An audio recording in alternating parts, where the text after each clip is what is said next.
podcast. How are you, mate? Good. We're back. Yeah, we are. The points tally at the top of the league is decreasing by the week, but it's fine. Who needs like a cushion? No one wants a cushion, Lee, do they? No. We want entertainment, and that's what our club will give us. It's fine.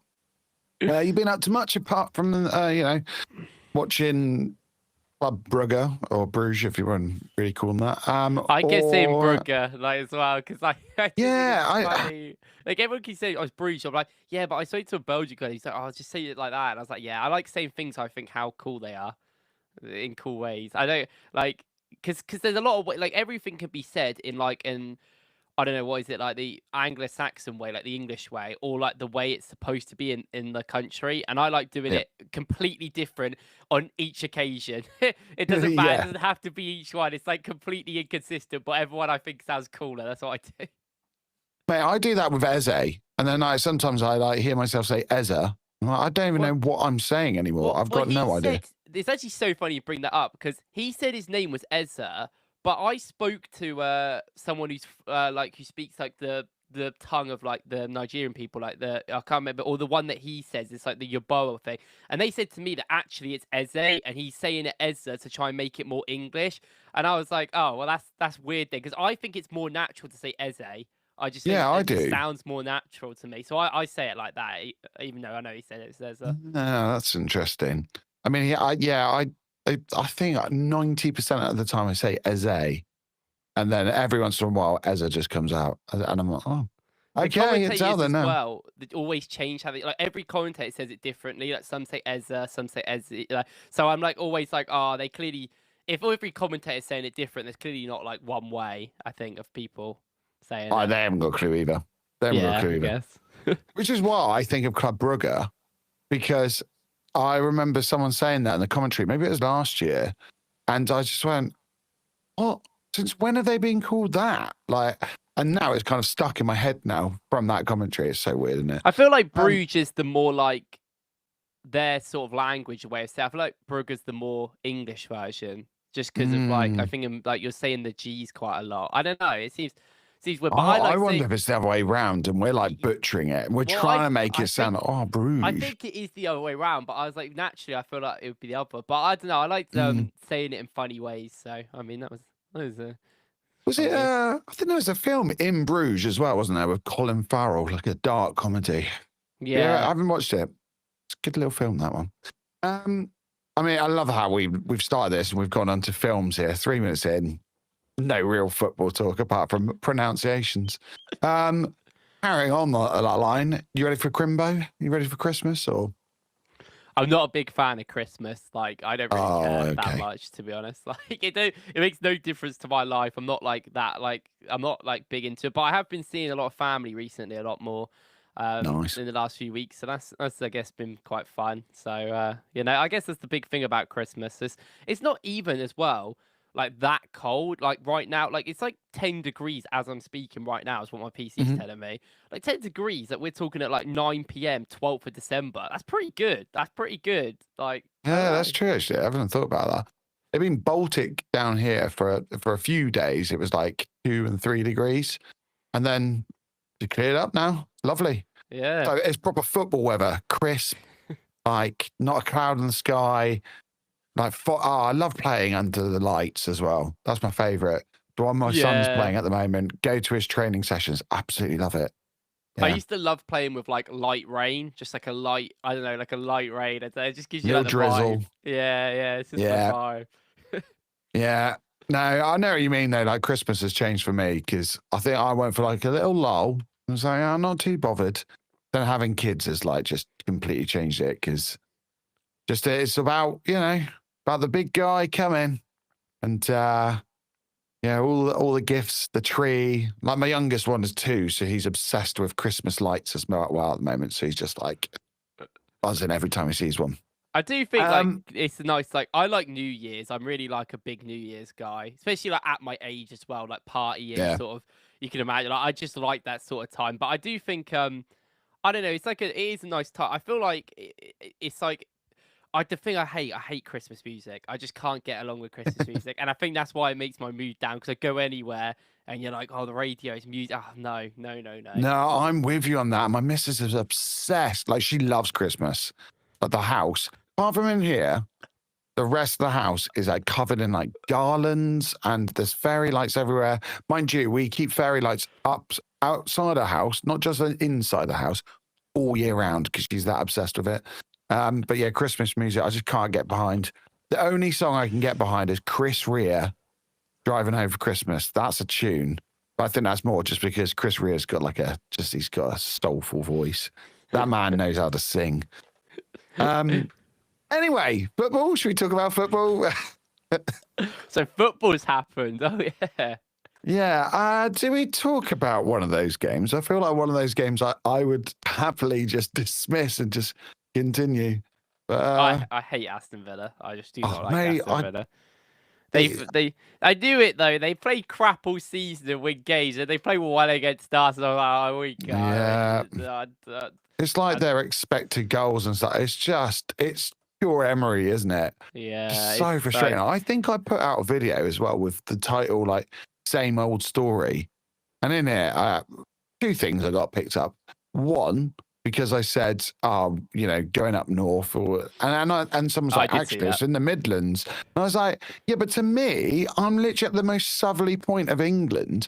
Everywhere's north for me. Technically, I'm up north for you, yeah. Yeah, man. Like, if I go to Devon, it's north.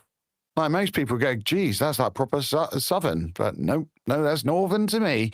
And the other thing was they picked me up like, what do you mean same old story? Like, we beat Villa. I'm like, that's not what I mean.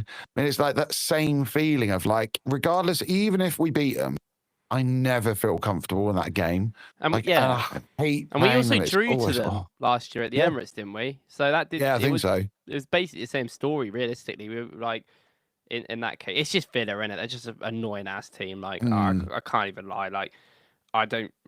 It's so funny because I bigged up Emi Buendia before we did the thing. He scored the winner, but I didn't hold any grudges against Emi Buendia for scoring the winner. Like, that's what he just did his job. You know, he's a good player, he's having a good season. I'm proud of him. It's just one of the games where, like, I don't know. I do think that, like, I talk to people and they're like, oh, you look on paper, you look at Arsenal, maybe Villa, but you look at Arsenal and Sunderland, and you go, "Oh, this team is clearly better." But I was like, the problem is like you take out the whole like motion of football, the whole point of it, like the whole actual emotion in the game, and every single away game in the Premier League is just insanely tough. Obviously we haven't had good results really in the last 3 away games now, Sunderland, Chelsea, and Villa. But I mean, I watched Sunderland play against City. I watched the rerun of it. And they got absolutely packed in, and it was like 3-0, easy. City just got like 6 goals, and I'm like, where was this Sunderland when we played them? And it's like, oh, because it's at home, late night, with the lights on. It gets them up for it a lot more than it would in the normal like games in the 2 o'clocks away at these teams. And I'm sure when we play Sunderland at home, we'll probably do the same. And it's like, it's just one of those things where these away games are so hard, and I think the biggest part about them is managing the game. And I will say Villa did a really good job at just making it chaotic, which is something I said that all these teams are doing when they know they can't win a game. They're like, make it chaotic as possible. We just didn't deal with it well. And I feel like the amount of injuries we have in defence, it's not necessarily the injuries, but it's the fact that these players haven't played together consistently. Like cohesion, isn't it? Yeah. It's that's the biggest part of it. These guys are not used to each other. So overall, that thing's together. Like I was annoyed because conceding the last minute, 2 away games out of 3 in the league row is kind of bad. Like, I would hope that if we can't get a result against Villa, we just get a draw. And I know a lot of people were annoyed like we did that last year, but like we still need them points.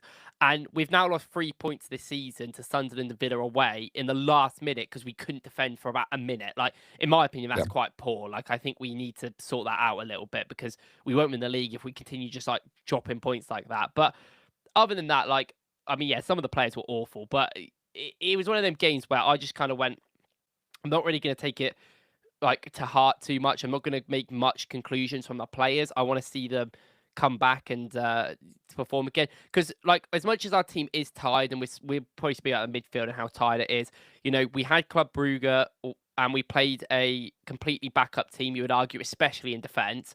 And a lot of the players that I would assume are going to start tomorrow didn't play a 90. We've got Yep. Wolves at home, which are arguably, other than Burnley at home, is probably the easiest game you're going to get in the league season. And then you've got a whole week until we've got Everton away, where I want us to really go out and like that is Everton away is going to be the big game because, we've been poor away games. It's going to be Saturday nights. They're going to be up for it. It's going to be at their new stadium, the first time we're ever going to play there. So there's going to be a lot of things that we're going to have to manage in that game, which we're going to just have to do there. And that's what I'm wanting to see a bit more. But I mean, yeah, it just comes and goes. And every away game is tough at this point. It's just how it is. Mate, you're so right. I'm going to bring this up in a minute. So this is the home table and the away table according to Soccer Stats. So if there are any errors, it's not my doing. Disclaimer there. But we're actually fourth in the away table, even though, we've only won 4 games. And I started looking at it, I thought, God, really? Like Crystal Palace being the outlier, winning 5 games, it's not something you would have put your money on. Everyone's struggling. 8 games. It's actually insane to think that we have played 8 away games this season. Bearing in mind, 5 of them have been against the top 8 teams in the league. Yeah. We've played technically it might be 4. It's 4, and then because I was kidding that we're in the top 8, so we can't play ourselves. So we've played 4. Half of them games have been against teams that you would say are in the top 8 away, which is like insanely hard. I do think that not only are away games harder this year, I think that the fact we've played all the best teams away don't help. Like, like, I mean, some of these. We've now played every top 8 team this late in this season so far. We've played all the other 7. Yes, yeah. And we're still top of the league. Like I think we've had a harder schedule than City. Obviously it will come back around eventually. It is annoying. Like I'm not gonna like it wasn't a good enough. We're just the problem is with Arsenal is that in games where they are very tight like this and games where they are very chaotic, we usually don't come out on top because we're just not clinical. We are very wasteful in front of goal. And when you get teams like Villa who are like long shot beasts or not even that, but like I just have that sort of more belief. I think that they're going to score a lot more. It works a lot more. And like we have been so wasteful in the Prem this season, but I'm hoping that we can get there a bit with some players coming back. Yeah, it's hard as well because I think in my post-match review, I said we look flat and the players look jaded. I think that was the word I used. And there was a Villa fan, and I do get it. They our schedule's been really hard to do. We've had a similar schedule, and I think we've played one more game this season than them at that point. But I haven't seen Declan Rice look that kind of, I don't know, slow. Like, not just like physically, he looked like mentally. Kind of, he's so good at reading the game, and that almost gives him an extra yard. And I felt that at times, like it just didn't seem like that. And like Zubimendi didn't have his best game. The whole thing just didn't click. And where we've had all these injuries, and we've brought in, I don't know, like Mikel Merino, or Trossard came in at one point, and then he's kind of stayed, hasn't he? Now. And then we had Gabriel come out. Like the individual changes were fine, but the whole back line more or less changing was, I think it just killed us because then the midfield didn't seem like they really had, I don't know if it's fair to say, but didn't have full trust in them in the same way as having like Saliba and Gabriel. One thing it did make me laugh with is that the amount of times where people go, are they that good a centre-back pairing? Maybe it's just because they've got Declan Rice in front of them and the system, does them the best. And granted, it probably helps, but I think it really has shown recently like how good those two are. Like it's not just the system, it's the individuals in the system as well. Like they are incredible. I did want to ask you about the back line though. Would you have played that back line? Because Yuri Timber came inside and Ben White played as the fullback. Hincapié stayed as left centre back and Calafiori as left back. Would you have like swapped it around, or like in hindsight is always 2020, what would you have done, mate? I mean, before the game, I said that the back four that we played, I said that he'd play that and we should. And then even after, I was like, I probably would have done the same thing. Like, I mean, I get that it didn't work, and I don't think people had individually great games. Like hmm Hincapie's first half was pretty bad. I do think he improved in the second, but like got to remember, like, as much as Timber might not be the most accomplished guy at centre back, and I think the argument of Timber playing right back makes a bit more sense because I don't think Ben White was good defensively. But like at the end of the day, Ben White, if he's not good defensively in right back, why would you want him in centre back? Like that's going to be even hmm worse. And the thing is, it's like it just makes more sense. And given the fact that Ben White has played the last 3 games in right back, playing him in centre back would be a weird shift, I think, straight away to have.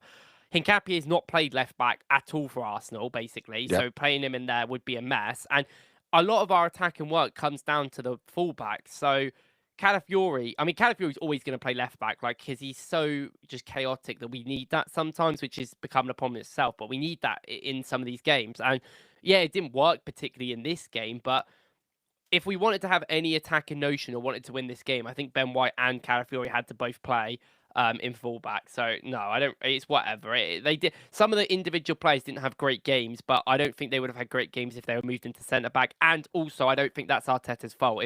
If he plays we have to play Hincapie. If Hincapie's playing and he has like an awfully bad game, then on me, that's not Arteta's fault. He has to play him. Like it just is what it is. So I personally wouldn't have changed it.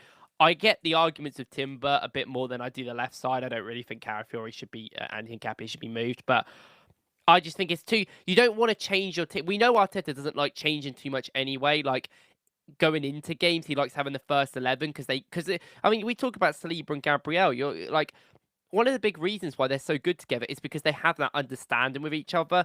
And the problem is with Hincapie is he's played with 6 different centre backs this season in about 9 games. Like he's gonna get no. He's gonna get no. Wait, has he actually played with 6 different centre back? He's played. Well, let's fit. He's played with Mascara. Mascara. He's played with Gabriel at a point. He played with Saliba. He played with Timber. He's played with Norgard now, which is funny. It might be 5. I don't know if he's played with a Calafiori. I don't know if they might have played a game together. I can't remember, or at least a bit. But like, you see what I mean? Like the amount of change that he's had to play with people in the back line is insane for someone's first like 10 games for the club to deal with that. And like that's why I'm always going to give a bit of benefit of doubt to Hincapie, where like he just doesn't have them timings or them things locked in with the players to his side to him. He was starting to get that with Mascara after 3 games, and then Mascara got injured, and then he's like back to square one with Timber. So yeah, it's one of them games where Villa obviously were up for it. They played better than us on the day. I think they were way more aggressive. I think balance, but it's just a lot of it. It just comes down to like, I mean, we didn't take our chances a lot of it.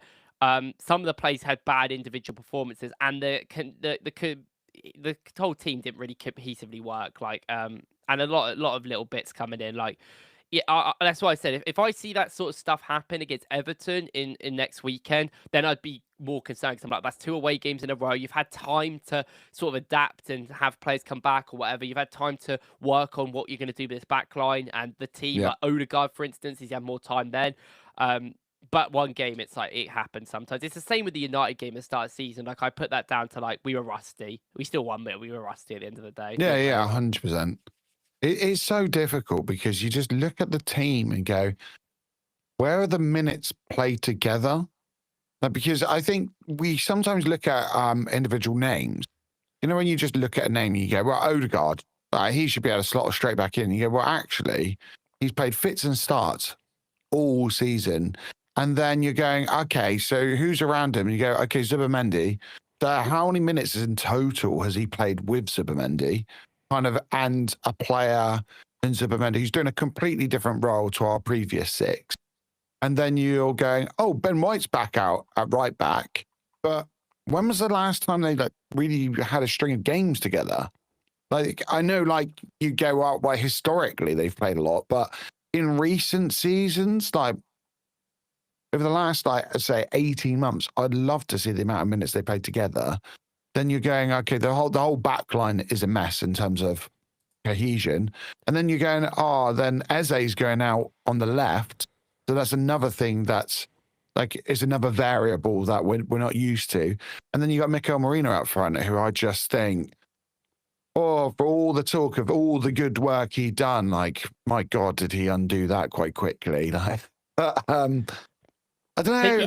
he's just tired. I think that's the Yeah. problem. Like, I think a lot of the issues that we have with these players are just tiredness. Like, I did think it was crazy that some people were like not giving Marino the benefit of the doubt for being tired. When Marino, as much as his minutes overall in this entire season are not as much as some of the other players, he has ran more than anyone in this pitch in the last 5 Yeah, games, and he has repeated played sprints is insane. and he's played all the time, everywhere, all the time. Like in the last month, I don't care about minutes in the entire season. When we're 3 months into the season, I care about the last 6 weeks is more important. Like Hmm. him playing every game in 6 weeks is way more important than someone that played the first 10 games of the season. We haven't seen since. Like Yeah. I thought the benefit of the doubt there on some of these players, like they were like knackered, like so tired, and like some of the players didn't play well. Like, I don't think Eze had a great game, but I still just don't think Eze knows how to play left wing. He's played there Yeah, three 100%. games, like, and I don't think he played one and two of them. And I think the problem is like you said with injuries, it's like we're playing catch up, and many of the times, the perfect midfield that Arteta wants,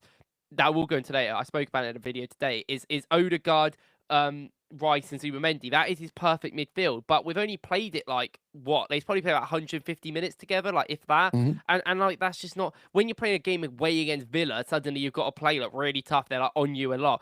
We didn't like play awful. We were still there. We still had chances to score, but the team are not taking them. Like, and people are Hmm. saying that's down to tiredness as well. Like Rice having chances, like he, maybe he's not feeling it. And in the end, the only one that scored was a guy that could only play 30 minutes because he's injured. Yeah, so true, isn't it? It comes off at the end. Like it's just frustrating. And I think it's more frustrating because it's Villa again. Because Yeah. if it was like just anyone really, other than Newcastle, I think you go, oh, the players are tired. It's just one of those things. It's a late one, but just so frustrating. 6:10 evening, mate. Hope you're well. We miss Havertz, not just a striker, but he is a runner. I trust him in midfield, and he would rest Rice for Havertz. You know what? It's so true as well. Like there's, especially like leading the press and stuff. Like Mikel Merino, he's never had to do that in his career. He's never had this type of like intensity, like high intensity sprints again and again and again. And he just looked shattered. Like I think the midfield for me as well, not just how they look like physically, but it just didn't seem to work properly for me. Like I think Odegaard second half had some like really, really good play, but at the same time, like there's a little bit of me going, Eze had been doing well in that position. Like, do we put him back in there and then keep that dynamic that we had previously? I mean, Arteta chose take him out, and I guess the sub kind of like was the right choice in a way because Trossard got the goal. But part of me was like, maybe you bring Odegaard off at the time and put Trossard on and bring Eze inside, or even like Declan Rice coming off and Odegaard going, playing more of a deeper role, and because he can easily control a game. It's really interesting, but it's always making those kind of thoughts after the game, and during the game is like completely different. I think, they just look shattered, and I do think Eze's probably in the bad books right now because that he didn't just lose his man for the goal. There were a couple of times I saw it and I thought, oh, that's not good. So that's something else we kind of got to work on, which is so ironic because before the game, I think we were both saying how good he's looked out of possession recently. Like Eze's gone up like levels, and then lo and behold, he loses his man. But it's in terms of like off the ball, in terms of attacking, of winning the ball back and having possession. Like Arsenal's team are set up to control possession, and when we have possession, our team have looked a lot better. And when we don't have possession and games are chaotic, there's going to be an absolute mess. Like Eze hasn't been tested without the possession of tracking people like that, and that's why I think it's kind of crazy that people are like, "Oh, we should have just put Eze inside." And Eze was awful. Eze was the worst player on the pitch. Why should he get benefited and stay on the pitch? So like Odegaard might not have been amazing, but Odegaard's still this leader. I think the argument captain. is like because recently he has been good. I think that's the thing of like, maybe oh, well, this is a very different does he just game. suddenly go to that level again? I don't think Eze was particularly great against Chelsea either, though. Like, I don't think Mm, in true. in these sort of games where I would say that are on the Aston Villa away level, which is the Chelsea aways, the big games, the big away games. I don't think Eze is a guy that really makes much sense in a game, but he has to play left wing because who else were we going to play? Martinelli was what, half fit or maybe a Yeah. bit fit, but he's also, everyone has their own criticisms of Martinelli playing as a natural winger. Trossard's not fit; he can only play 30 minutes. And I don't Mhm. think apparently he weren't even injured. Apparently he was told that he could only play 35 minutes. So they literally had to bring him on early and then bring him off, which apparently was like planned in the That game is because they mad, isn't it? changed I it. mean, that's really good though, because the whole club, in terms of like the coaching staff, has been criticized by some people saying, why are we not resting players? Like, what? Like, we're making our own injury, problems. But if that's the case, and it is a planned thing, regardless of us being at a drawing state at the time, weren't we? Because I think it was the 87th minute he came off. That actually kind of like bodes well that the club are going, well, we should be able to carry on and get a draw here, if not more. Put Martinelli on, like it's, But it's also yeah, fitness, isn't it? Like sometimes the players' fitness needs to come first before every game. I think people need to yeah, realize that. Like, I think people's idea of risk. I think like I'd rather risk a player against Aston Villa than I would against Wolves, for instance. But then you've also got to yeah, take the nuance of that. Of that, it's a week earlier. It's a team that is going to be much harder to face. So maybe they're not going to be ready to come back in that game. Maybe Wolves is a hmm, nice easer.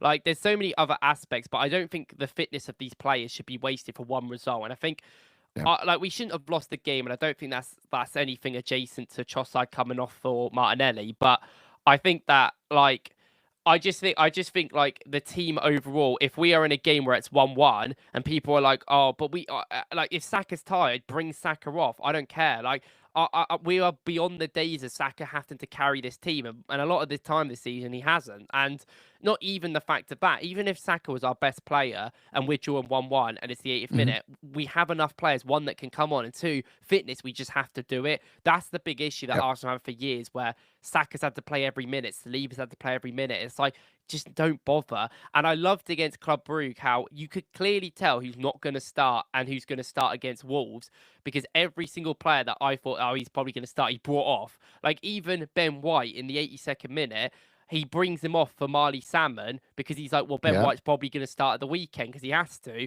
And that's just smart management. And I think that has really changed. Arteta's done a really good job this season of that. And I know there's going to be criticism of games that we lose and and squad management in the game, but I actually don't think it's on Arteta as much this year. I think the losses and the results we've had in the last minute are on the team on the pitch to manage that situation better. So I yeah, like man. every time we lose, it is like everyone has to do a think piece about every player, and everyone has to draw these like passive That conclusions feels about like a everyone. personal dig there. It's just that area, like it's like online. Like I go on Twitter after Arsenal lose, and it's like World War III. Like there is a certain aspect. I get everyone's frustrated, but like we don't need to come to big conclusions. Like, oh, Eze doesn't work at left wing. He's played 3 games there. Of course, he's not going to be great right now. Oh, this midfield, Odegaard and Zumendi doesn't work. They get in each other's way. It's like they've literally played like 3-4 games together, like fully. They've played 150 minutes. Like, yeah, of course it's not going to work because they need to play longer with each other. Like we saw, Eze didn't work in the midfield at the start, and then, like we said, after weeks and weeks and weeks, he got better there. So I think if the long-term goal of this team is to play Odegaard in midfield, and I imagine Eze would probably be like a rotation option on the left and midfield, then I have no issue with keep trying to do this because it's better to try now and then get onto this form later. And like against Wolves as well, like I know you can't take anyone for granted and we can't just throw it away, of course, but we need to play. There's certain players that I would like to see against Wolves where I'm like, I think we could play them in that game a bit more. Yeah, definitely. And we'll get on to that in a bit. Charles, thanks for the message, mate. Forder, what do you think causes more PTSD to AFC fans? Man City chasing or injuries derailing our charge? I can tell you right now, for me, it's injuries. Like, I hate it because even before we got into this period of being anywhere near a title challenge, injuries constantly like made my seasons just dull.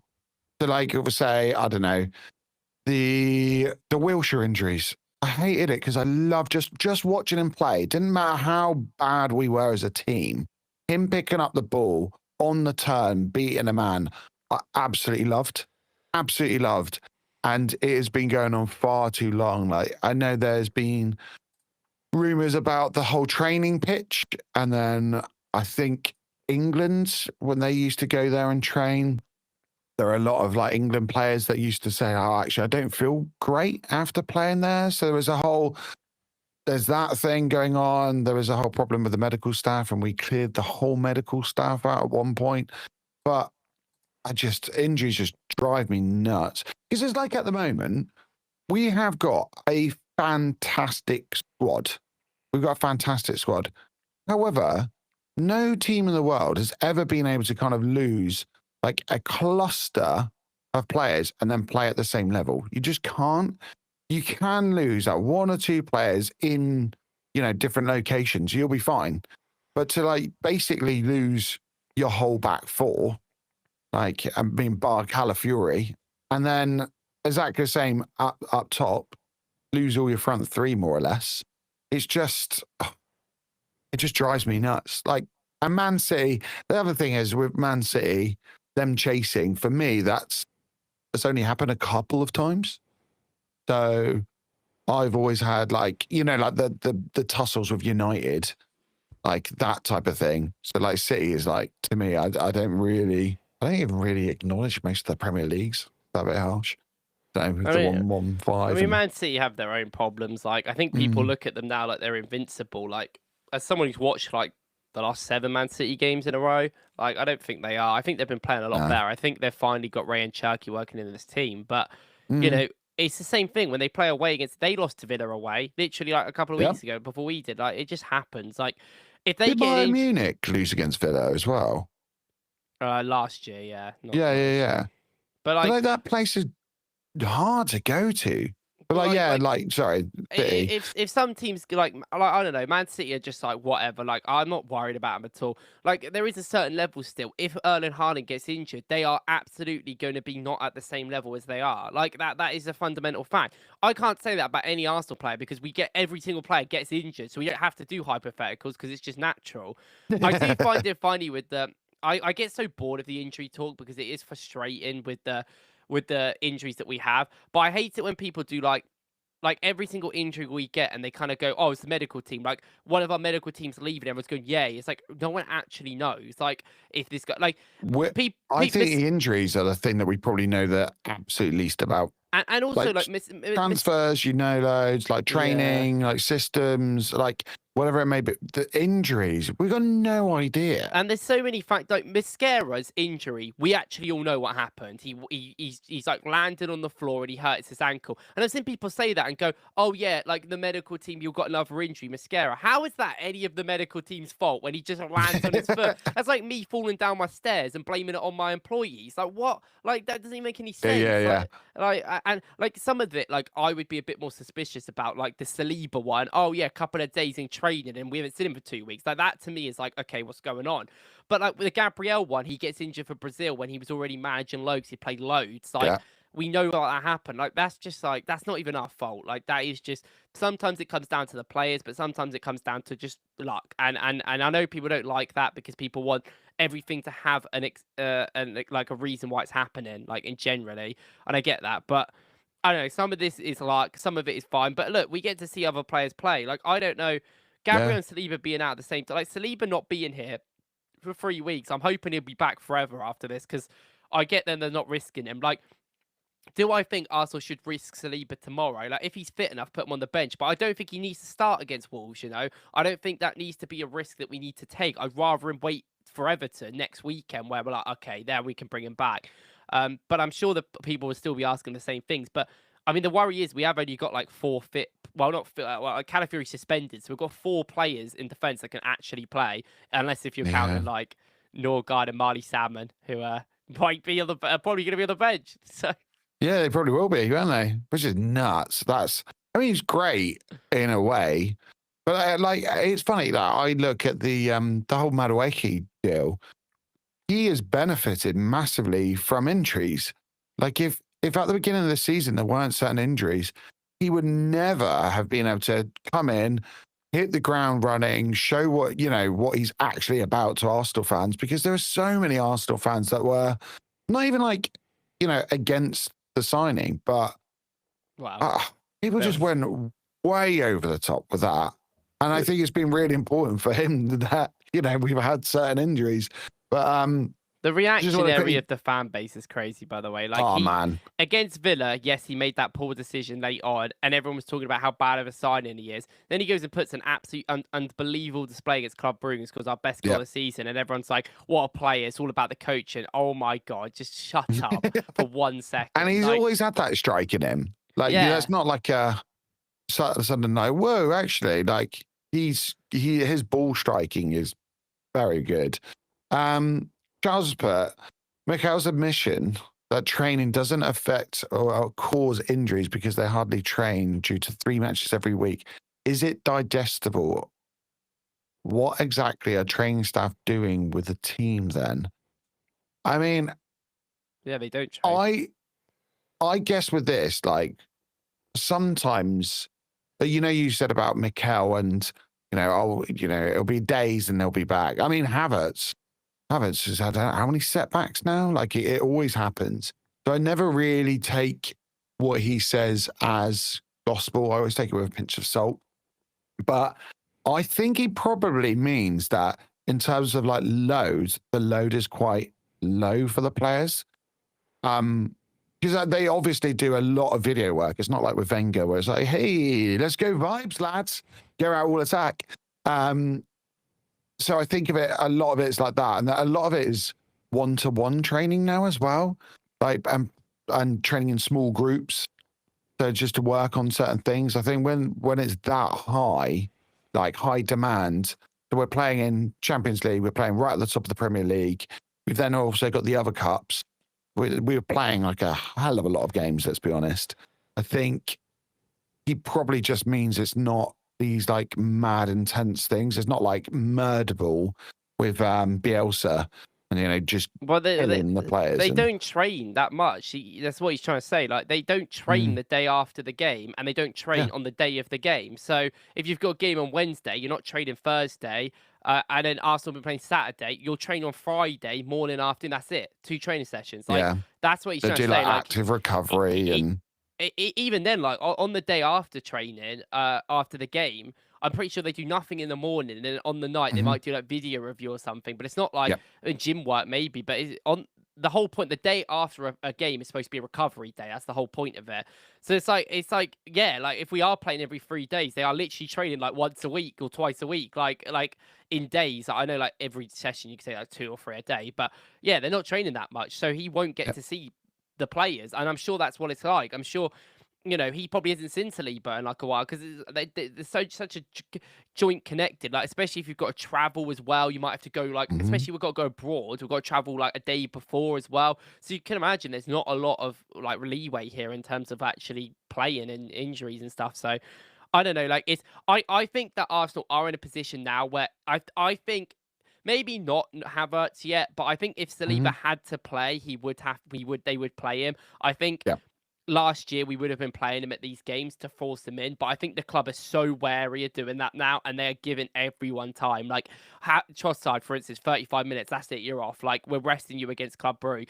Timber, not in the squad, not traveling to Belgium. Like you're no point. Rice, you need to rest. You're not even going to travel. We're not even going to put you on the bench. You sit at home. Like that I think is the level we're at. I mean, Saliba, if Saliba's not backed by Everton, I'll be very worried. I'll be like, what is going on here? Because that's a 3-week injury. But like, it's like he could be back tomorrow. But I'm saying I'm not really expecting it because it's Wolves. I don't really expect Arsenal to rush him back for Wolves, like respectfully. So maybe he's on the bench. Maybe we'll see. But unless they go, you're gonna have 10 minutes at the end because we're happy exactly where you are. You just need a couple of minutes. Come on the pitch, then job done. But and quite a lot of the time, like, I don't know if people know it, but like if you're an unused sub, you always do running at the end anyway. So they always come up on the pitch. They always do certain drills and things. I know talking to people that well, one of my coaches played in the Premier League, and like he used to be like, I hated it. If you didn't play, you actually end up doing more running than if you did come on at the end. So they all want to be on the pitch, which is like, regardless of score, just get me on. Just get me on. I don't want to do that running on a cold night in Everton or in Wolves or whatever, you know. It is what it is. Let's go on to this, because we weren't going to talk about this, but as a on the left wing with Nkapie, like, this has been a combination, I know we've both said, haven't we, that would be nice to see. But as of right now, and Charles hits the nail on the head, can we do that with Calafiori essentially being like our creative outlet a lot of the time, just causing chaos? Or he's played at left back. Like, can we afford to do that? I feel like we probably have to wait until Gabriel's back to then put All of them. Nkapie at left back. We have to wait for all of them to come back. Yeah, I mean, I think I completely agree with the sort of talk around that. Nkapie does look more like a fullback. I said this when he signed. I said this, that's where he'll play. And I think he's a very good centre back. I still think he'd be better as a centre back if he had like an actual partner and not just anyone who's getting thrown in there. I do think that's a big part of it. But yeah, he is like a left back mold of player. I think that is where you might see Eze do better. I don't know. We're like talking about like he could do like. I think there's more of a potential for him to do better than like a Calafiori with a Nkapie. I agree with that, but we're not going to see it for a very long time. We have no centre back. Nkapie is actually the only centre back technically we have fit, because I don't like Calafiori, Timber, and White are all fullbacks in my eyes. So like, and even then, Nkapie is a kind of a fullback. So it's like. Until Gabriel, Mosquera, and Saliba come back, I don't think he's going to be doing that. Especially when you've got Miles anyway, because like we've got left back options. Like, why would we take our centre backs and put them in left back? So, yeah, unfortunately, we're not going to see that because of injuries for a while. But you know, that's definitely like a January thing, hopefully. Yeah. Although, I think you missed off our new centre back signing, Christian Norgard. He's gonna play. You know what's gonna happen now? He'll play him in centre back a decent amount. Like he will. He'll bring him on in games now and play. Yeah, that's it now. Because it's typical Arteta, isn't he? He tries not. He doesn't do these sort of weird stuff, and then he'll do it once, and then that's it. It will work to an extent, and it'll be like, right, that's it. That's my thing. Like Merino, like Rice, exactly. Havertz. He's done it all the time. Like I not with Well, I mean, if that gets us a midfielder signing in Jan, I'm happy. Okay. Oh yeah, that's a good shout actually. Although I really don't want Christian Norgard playing a centre back that much. I don't want to see it. I think he's a good passer. I don't mind it. I don't really. I thought it was a really clever. To be fair, it's a really clever move, because you're going into Belgium. You want to leave players at home. You want to try and keep minutes low. On a last episode of this, I think you said, correct me if I'm quoting you completely wrong here, but I think you said, I don't know if Arteta knows who he is anymore. I think he's forgotten who he is. Yeah, and I don't know. This makes me feel like he still doesn't know who he is. When I saw the team sheet and I saw Zubimendi, Odegaard, Merino midfield, and Norgard as centre back, I actually laughed. I burst out laughing. I was like, that is hilarious. How we've all been asking, please play Norgard in midfield. We need the Zubimendi and Rice resting. He goes, you know what? We're going to play centre back. I was like, it's so funny. I was like, Arteta is a mentor. I was like, mate, it had like vibes of, you know, when there's like a friendly match or something goes on, or a pre-season, and it's a team that no one knows each other, new coach and stuff. And coach goes, where do you play then? Well, I play centre midfield. And he looks around, and he's like, Zubimendi's there, Odegaard's there, Rice is there. And he goes, all right, yeah. Well, you're going to play centre back today. No worries, Gaffer. That comment's so true. Like, you know, if we're winning like 3-0 against Wolves, like every single game we're winning comfortably, Norgard's coming on now in centre back. Yeah. Like, unless obviously until like Mosquera comes back, he is literally the new Mosquera. Good luck, buddy. Like that's it now. It's his role. Like I don't even know what we're gonna do for backups in midfield.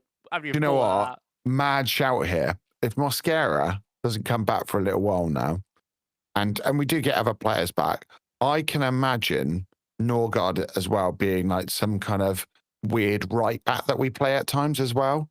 Yeah. There's something about that I just think, he'll just go. Remember, like when we played Party right back, and to be fair, a lot of the time it's necessity, but I can imagine him going, you can pass the ball, you can step in midfield, can't you? Right back would be better than Party and right back, low key, because he's actually like a good Ooh, crosser to an extent. He's got a yeah. good delivery on it. But Good aerially as well, isn't I he, Norgard? definitely see him doing that. But I think, wait, I mean, what I would do, I don't know if he's going to do it, Oh, is wait, that are we agreeing that Norgard is the Tomiyasu replacement? We all thought it was yeah, Mascara. yeah, might It's be. Yeah. Norgard. Well, Good. Norgard's the replacement for Mascara, who's a athlete. Yeah. That's how it works. I feel like I know this is kind of crazy, and I don't think this is going to be like the thing you use as much, but I mean, fundamentally, Marley Salmon's going to be on the bench tomorrow. Like, he just has to be. There's no other centre backs or defenders. I think, obviously, he brought him on in right back. I think that was more because Ben White, like, is going to start and he needs fitness. Makes it, why bring Norgard off? Like, bro hasn't played. Like, yeah, just play the Yeah. 90. Like, it's whatever. But I also could see, like, him playing him in right back to kind of get him into the feeding a bit more, because it is a bit, maybe a bit easier than, like, centre back and to an extent. Like, not all the time, but I think in that game state, it was easier to play right back. Yeah. So maybe that's why they did it. So maybe that's the idea. Like, Norgard could be this, like, centre back backup, I guess, if you need to, like, later on in games if you're winning comfortably. And maybe, but I think if we're winning 3-0 against Wolves or more, like, I think that Marley Salmon might come on tomorrow. Like, I really, really do think I'd love to see it. I think it probably, and the thing is, I know Arteta has done this sometimes over the years, but I don't think I would go into this season saying he would do that. But I think with the max and the fact he bought Marley Salmon on in the Champions League against Club Brugge, I really do think there's a possibility he makes his Premier League debut tomorrow, which I really hope is, because I hope we're thrashing them, and then I hope we bring Marley Salmon on. It's like a good day again. That's what I want to see. But yeah, man. I'm so happy for Marley Salmon's debut. I knew it was going to come. Like, I know he's the talent this guy's got. So it's great to see. I mean, it's quite funny that he played him over Josh Gyökeres, who is 3 years older than him and actually a right back. But we all know that Josh Gyökeres isn't the strongest player, and Marley Salmon is actually relatively quite strong for a 16-year-old. So, I mean, I'm excited. He doesn't look big, does he? But he seems to understand how to use his body quite well. He's quite tall as well, I think. I think he's like 6 foot or something. So I feel like that alone helps him a little bit in battles. But he had 4 touches against Club Brugge. What a beast. But I was just so happy to see him. Like, I think that's just, we all know how good he is. He was so good in pre-season. He is that, like, William Saliba mold, I would say, more than, like, some of the other defenders we have. And I'm, like, really excited to see him play. And, like, you know, I don't, like, if like the thing is, I would rather, if Arsenal are 3-0 up against Wolves and we bring him on with 10 minutes left, and like let's say he makes a bad mistake and concedes, I really don't care. Like, it's about learning, about getting that experience in games that don't matter. Like, in games you've already won. I know people are going to be like, clean sheets. Did Wenger have a quote about that? Oh my god. But I'm not like, I want to get clean sheets and I want to be like perfectionist, but I think there's a certain level in football nowadays where you have to kind of just do stupid stuff in games that you can. Like, against for instance, against Inter, if Arsenal were like, oh, we're gonna play an awful team out there, I'd respect that, to be honest, because I'd be like, yeah, okay, we might lose, but I don't really care. We're still gonna come first if we beat Job's Gyökeres. done. Yeah, like, it's like, that's how you manage football games. Like, that's how you've got to do it. And that's why I thought, like, I didn't like love all the rotations in the Club Brugge game. Like, Waneri has to start, but other than that, other than the midfield 3, which kind of annoyed me, I think the rest of the team was really, really good use of the squad. And that's what we've been asking. I mean, we didn't play Kepa, which was hilarious. Maybe for the backup defenders are on, we're not risk Kepa. We'll play Fryer. yeah. I mean, they go through that team a minute for the Bruges game. So it's David Raya, Miles Lewis Kelly left back, Nketiah Norgard at centre backs, and Ben White right back. Then a midfield 3 of Zubimendi, Mikel Merino, and Odegaard. Real saucy. Who seems to be going, we need to get minutes in his legs. Yeah. And then Madueke, Gyokeres, and wait, was he playing? Martinelli. You Apparently know, so. I guess we've got to speak about him, haven't we? I really like the guy as well. Like, I like him, and I like, sounds stupid, what he stands for in terms of, like, an old school striker. Like, you know, his game is not built around facilitating other players, bringing people into play. It's running the channels and sometimes leathering it. That's what he's about. Who was it? One of his first matches, it might have been pre-season, and he hammered the ball and it hit the post, and the goal was just rattling. Yeah, that was for against about 5 Forest. minutes. Yeah. it wasn't it. Yeah, and that's what I love that about him. But he just doesn't. He doesn't seem to be confident at the moment.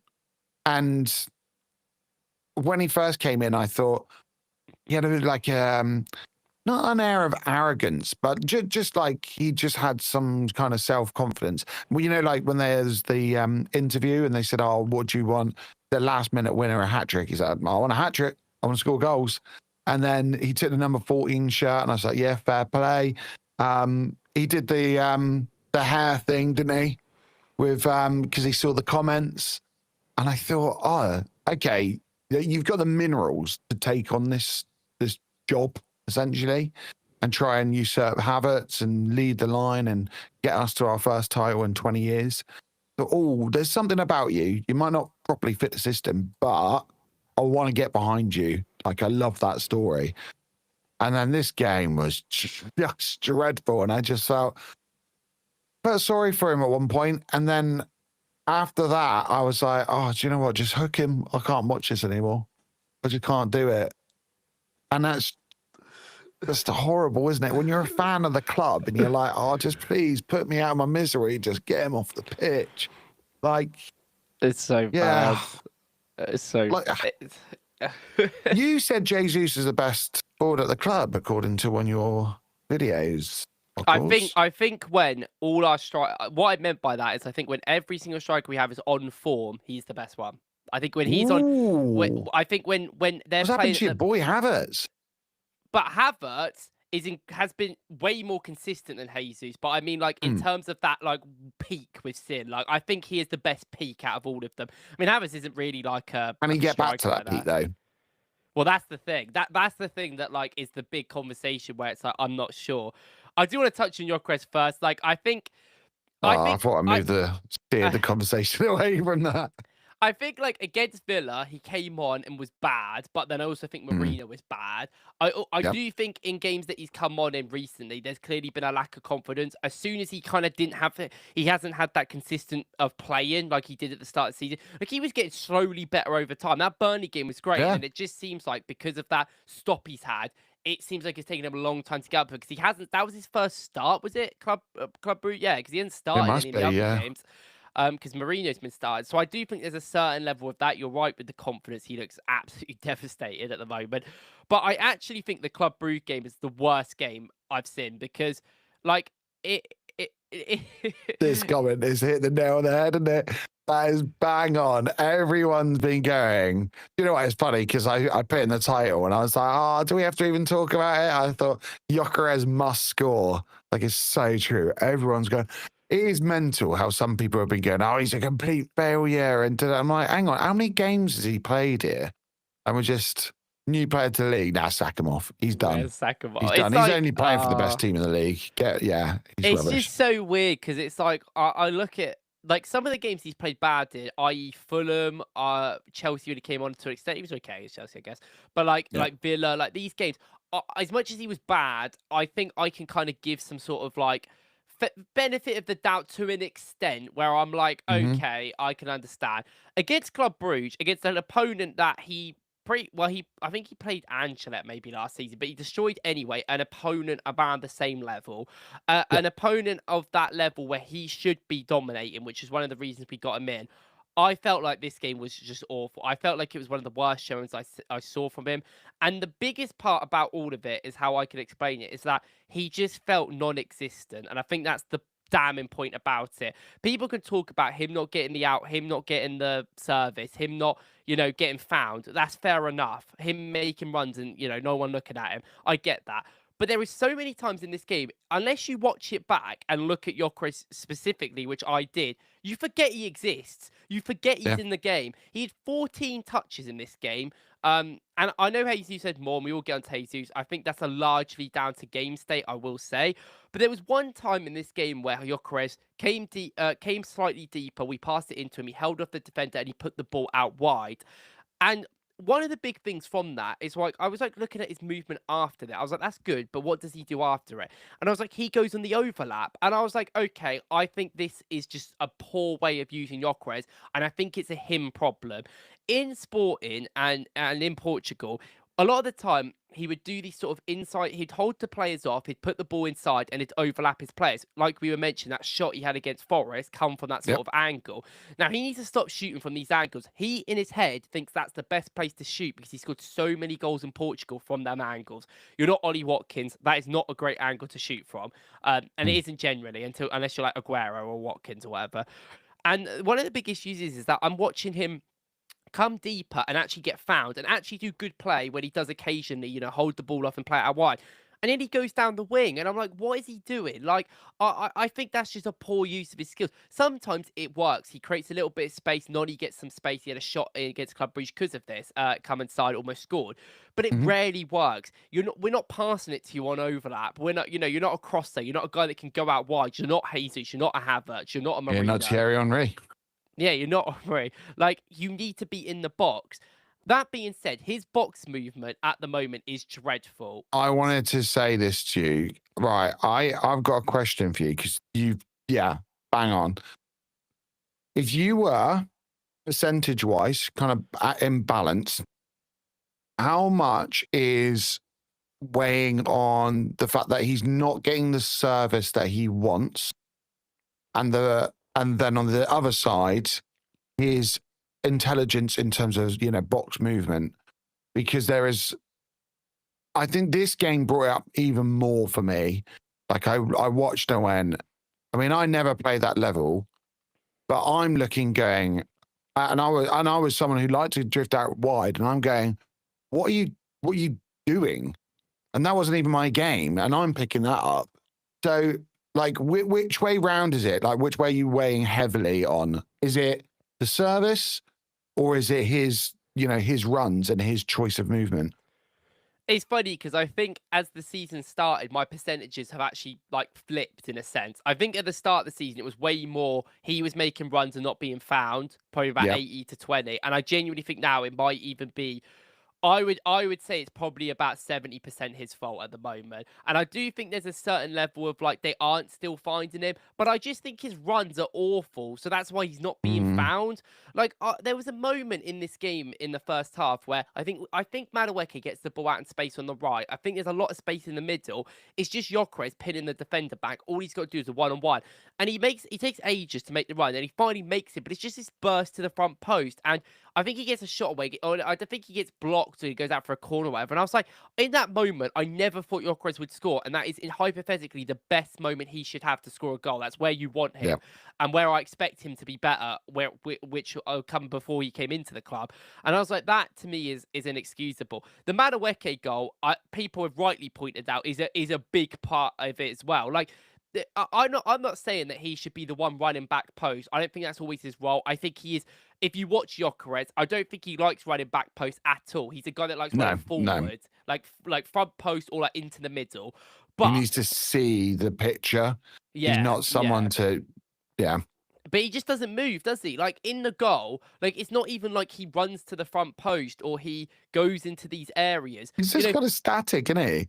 He is, yeah. It's, And like yeah. it's at this point where like I think that's a confidence thing because he did have somewhat good movement in games at the start of the season, especially like when he was getting them form, like against Burnley. Like people watch that, if you watch that game back, his movement's well good. Like the movements he's picking up, places he's going. So like this isn't a constant thing for his time at Arsenal, but now it's hard to like justify him not scoring goals because before you had all these other things. Now it's like, well, you're just not playing well. And the biggest thing about it is that because he is this natural goal scorer, this is my issue of Arsenal always having a natural goal scorer. It's like, how do we get the ball to them?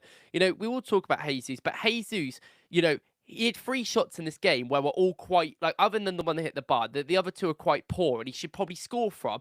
That is the position you want Gyökeres in, but because Gyökeres' movement is so bad, you never get him in that position. Yeah. And I think it's such a disconnect between how Arsenal play and how Gyökeres wants to play, where I do think there's a certain level is it will never be a work. It will never work completely as you want it to be. And so then we've just got to deal with that Gyökeres' goals are going to be these rough, scrappy goals. But even then, he's just not doing that in the box right now. And I can't accept that. There's quite a lot to digest there, but part of me like looks at it and goes, I know that while he has been injured, They would have done so much video analysis. They would have looked at his games for Arsenal. They would have looked at games for Sporting. They would have looked at Merino's performances, Havertz. They would have gone through so much footage and go, this is how we played. This is the run that we want you to make. And vice versa. They will be talking to players like Odegaard, Trossard, Eze, Saka. They'll be talking to all these players going, look, if we want to get the best out of him, you need to hit this ball early. You need to hit it, in this like direction, whatever it may be.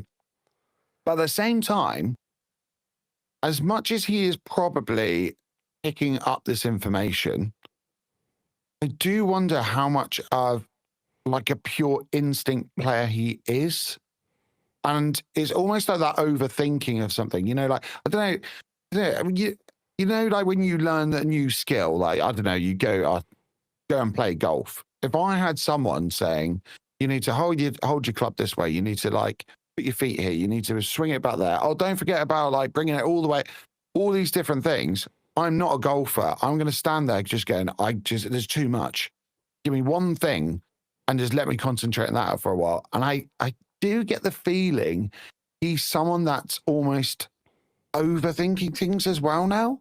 Just like, even though like the instinctual stuff he was doing wasn't really paying off, now he's not even doing that right because he's going, oh, maybe I should go there. I've got to hold up the ball now. And it's just frustrating because at the end of the day, none of us want him to fail. Like, I don't think anyone who watches this channel, anyone that watches like your channel or the places that we do work on, I don't think any of us look and go, I want Merino to be the player that, wins us the league, or I want us to have Gyökeres. I don't think any of us really care. We just want the team to play as best as it possibly can. And the more time goes on, I wonder if Gyökeres becomes that, that late option, and less of, plan A, which is a shame. But if that works in the long run, if that is meant to be his role, then so be it. And more as time goes on, I look and I go, I think we need someone who's like an in-between player. So like, and what I mean by that is, oh God, I've turned into George. What I mean by that is, like kind of like I don't know, like an Alvarez kind of player, like a player who's able to hold the ball up and press, but is not going to have to need lots and lots of space. We need someone who, like, kind of Jesus is the right type of player for us, but his finishing just lacks sometimes. And we need someone who's has got a better ball striking than him, is able to test from, all angles and all distances. And I think sometimes that's just what he's lacking. And Jesus is never going to have that element, but we just need something. And I just don't know if that player's ever going to come up on the market for us. Like who is there really? Like ready-made, that is. There might be some players in the future, but by that time, everyone else is kind of getting on and moving through and the whole team changes. What are you smiling about? Well, I know the best player for us currently right now who would definitely be able to be helping us up front. Is it a player that you mentioned before we went on air? I don't know. I mentioned him all the time, probably. I just think that. Then. Well, no, I just think Kai Havertz would be I just think you need a Kai Havertz who's a better finisher, is what we're talking about. I don't think it's a secret that Arsenal play better with a false nine. I don't think it's a secret that we play better with a striker that comes down to the wide areas and overloads it. Like sometimes it is that simple. Like I think a lot of our best work this season against low to mid blocks has just been like, we're gonna take everyone down to one side of the wing, pull all your midfielders there, and leave two players on an island. And I did a video today because it was so funny. I analysed the Champions League final between PSG and Inter Milan, and there is so many systems that PSG do in that game, which we do now. Like it's almost and some of it we have been doing for years, albeit, and I actually think PSG kind of took it from us. But there's definitely some systems of how the midfield works and how some of the forward line works, where they do the exact same thing. They pull everyone over to one side. They leave like Creature on an island. They have their wing. They have their they have 4 lines in the pitch, and everyone kind of rotates on these 4 lines. Hmm. Their midfield is very like they are reactive of each other more than anything. If one of them pushes up a line, the other one has to drop deeper. They work together in that way. Like all 3 of them are 8s, and I think that's kind of what we are doing now. And I look at how they play, and I'm like, they don't play with like the thing is with Dembele, he's a great presser, he's a great false 9 because he comes deeper, carries the ball. But I know Dembele isn't the best finisher in the world, but he's a very good finisher, and that's that level that we don't have. Like Havertz is an incredible presser, incredible tempo controller, Yep. incredible player at overloading the areas. He's a decent like option in the box to find. I know he's not great in the air, but he can win headers. But the issue is he's not a great finisher. He's sometimes a little bit slow. He's like his ball striking's bad. Like he's more of a guy whose movement is better.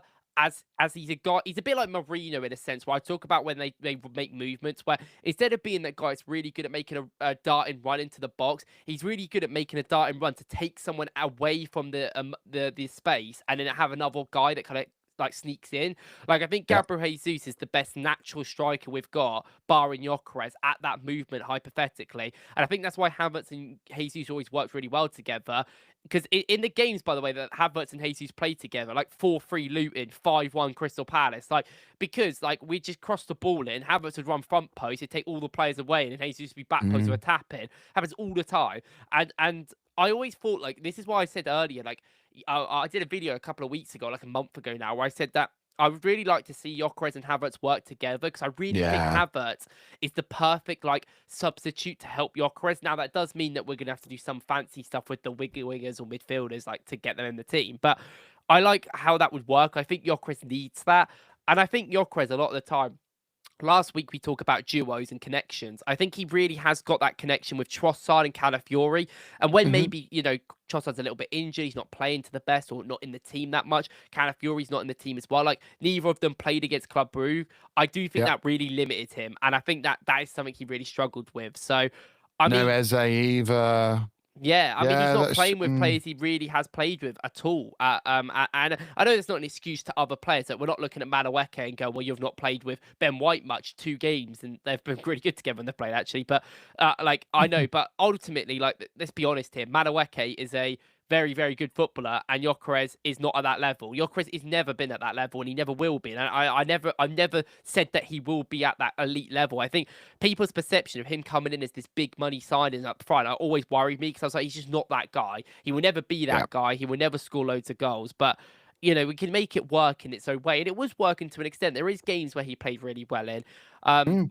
I just think like the problem is that even though we talk about Jesus' finishing being bad, and it is bad, and it always will be bad, when he came on, there's sometimes I know some people said, well, if you look at the stats, we didn't create anything until Waneri came on, but it's just the fact that when Jesus came on, we just looked flow, like the team flowed. It was fluid. It looked nice again. That move that as soon as Ethan comes on, it is funny because I don't think Jesus touched the ball for the first 10 minutes, and then Jesus came on, and then I know when Eri came on and he did loads. But when Eri comes on, we kick the ball long to Jesus. He holds the ball off way better than Gyökeres, by the way. His holding Yeah. up in this game was fantastic. And I was like, okay, this guy physically is back. Holds it up. He puts the ball inside. He makes that run onto the overlap on the right hand side. Instantly, it's Saka into Ben White. Ben White into Jesus. Jesus back into Waneri. Waneri back into Jesus. We're in the box. And I was like, that is just something you cannot do with Gyökeres. And I was like, I don't know if Jesus is going to be this long-term success. I said he never played for the club again. How wrong was I? Yeah, I did, mate. I I mean, agreed. and like I saw Harvey say on Twitter, which is a really good point, that maybe Jesus' fitness and like his injury problems and the consistency might not be there. So maybe you want him being this backup option we talk about 10 minutes later. I mean, I think Hmm. Havertz is the number 1 choice up front. I think as soon as he comes back, he's playing up front. And I think Arteta has said it as well. But maybe Jesus is more than that. Like maybe if he can keep this fitness level up, I think he really, really, really has a shot of playing. And this all happened. He wasn't even going to be in the squad for Club Brugge unless Max Yeah. Baumann got his injury, which, like, I think is a big Oh, down point. that one, that was a killer.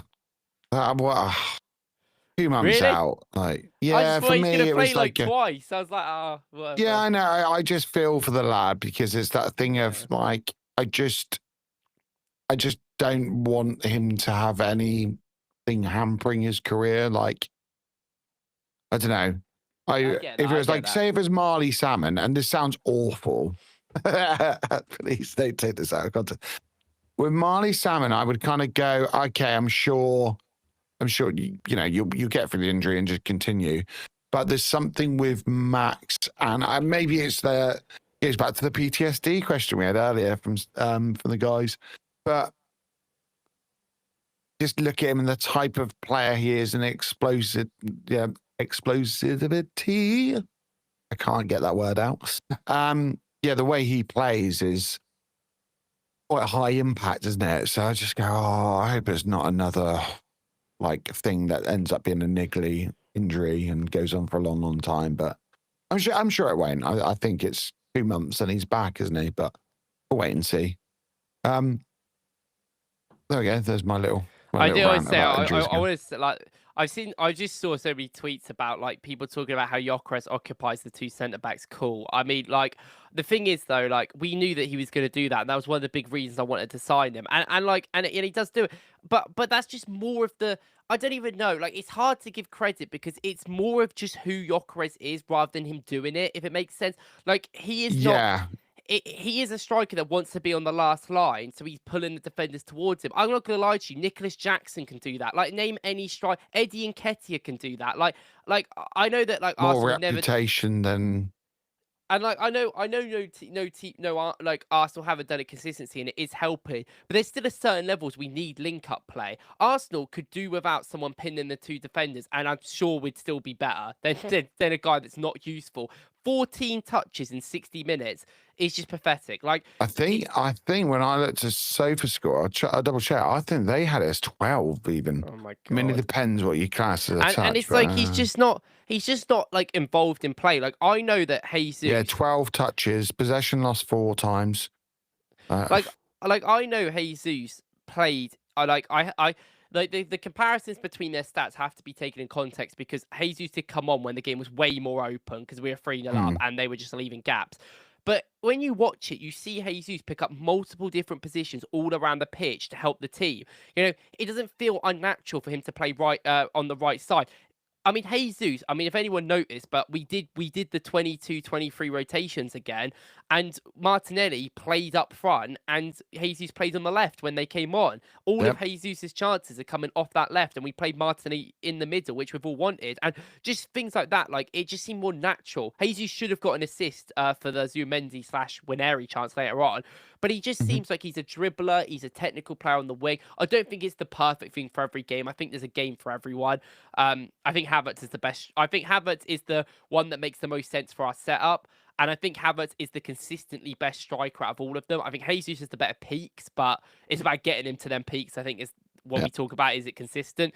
But I mean, last year we said that, last year I was saying the same thing on my channel with like Jesus. Is he going to come back and do anything? And he scored 3 goals against Palace and 2 in the weekend against them, and was fantastic in them 3 or 4 games he played before he got injured. So I'm not writing Jesus off anymore. Like by what I've said, I'm like I think he can play. I don't think he'll start tomorrow. I wouldn't be against him playing tomorrow at all, like starting. I would not be against that at all. But I just think he's going to want to get Gyökeres confidence, and we are playing a considerably weak Premier League side, so he might just be like, good luck.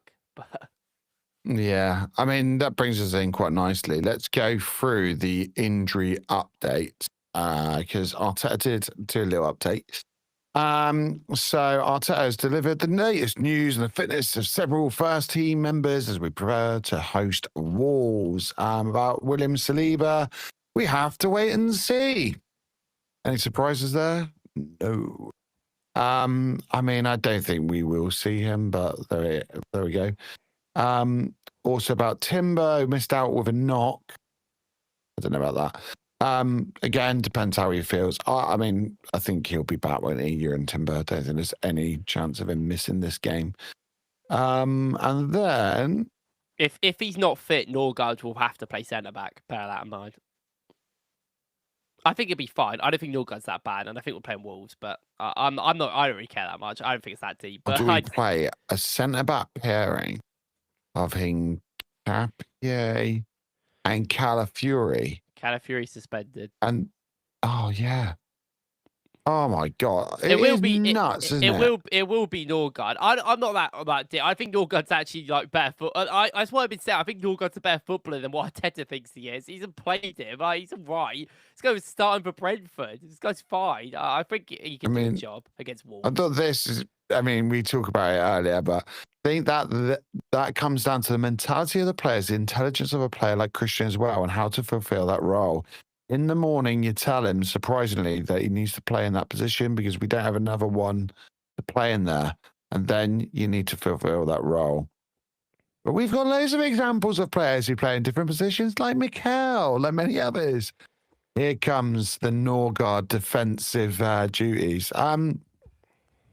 Yeah, let's go through the team. Let's have a think. So, David Raya is going to be in goal, isn't he? David Raya has actually been really, really good the last month. Like he's been great. His distribution and genuinely, if his overall play, like it's always been good, but he's been a bit shaky at times. He's been fantastic the last month. One of our better players, actually. He doesn't really get the credit. Yeah, 100%. Miles will play left back, I presume. Yep. See, this is where he gets his minutes because he has to. Hincapié, left centre back. Then I can't see Saliba coming back into this. I just think it would be crazy to do that. So, Hincapié with Timber and It will then have Ben to be Timber White. White. Yeah, they're the only ones that can play unless you want to play. If Timber's not available, then it will be Norgard. That's it. That's all we got. Do we see a switch and Timber goes right back again and Ben White comes in? I just think not. Like in the good performances that Ben White's had, because it was a pretty bland performance last one. The last, yeah. He's looked better going forward than he has defensively. So for me, I think you just go, well, just lean into what he's doing best. It's a game we're going to have a lot of the ball in as well. Like, yeah, exactly. So he's going to have more of an attacking incentive. Wolves are going to play a back five as well. And like we do really well against back fives, just genuinely, because we just overload the wide areas, pull their midfielders to them. And then we did the same against Tottenham. Like, so, I mean, it will be a frustrating game, I'm sure, at the start for a little bit, maybe. But yeah, I think Timber centre back, White right back. If he wants to change it, he can change it. Like, Mosquera really. Right centre back. For Wolves, obviously, not for us. Yeah, probably. Luckily, he's fit. Start humping us again. Do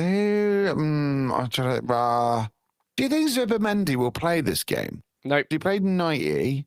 I as soon as I saw him not coming off against Brugge, I literally said to my friend, I went, he's not playing the weekend. So what do we reckon? Rice? There's I think it's Odegaard? I think it's going to be Rice as Odegaard, yeah. That's what I think. I'm looking at the predicted lineup on FootMob, and they think Ethan as a Rice, which I don't mind. But I do think, like you said, Odegaard, one, needs to get minutes in his legs, and two, Odegaard's a big part of this tactics now. It works, and like I think getting him comfortable in that midfield is very important. So I do kind of think if Odegaard can play, you play him. Also in a game like Odegaard usually plays well against Wolves generally, so yeah, I'd play him. But I think this is one of them games where, like, who did he play two attacking midfielders against? I can't remember. He played West Ham. Yeah, I think it was. And in that game, it was like one of them home games against like a smaller team where he was like, okay, we're going for it. And I think Arteta's going to do that again. Where, well, we need to rest Zubimendi and we've got no midfield backups. Let's just go and play. Like, I'm sure it'll be one of Ethan, Eze, Odegaard. It'll be two of them and then Rice, I think. Yeah, so, Rice and a lone six. What do you mean? I quite like that.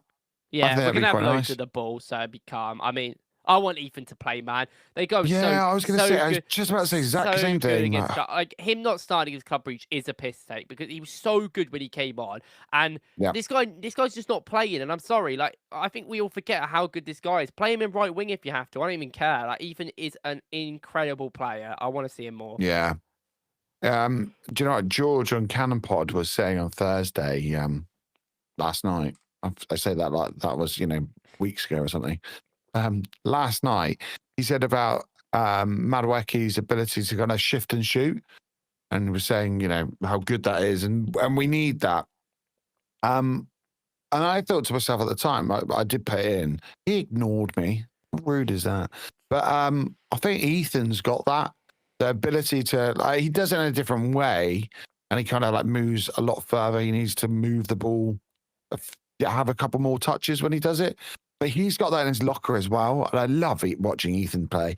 So he's become more of an all-phase midfielder now, like, which is really interesting. Like, I really do think he's going under the radar as someone that by the end of this season, I think Ethan could have really built up his game in totality, like a really well-rounded game, because we already know about the ball striking and the ability to kind of move forward and have impact on games. He's got that kind of that Eze gene in that respect. But I do think he's going to become such a much more complete midfielder.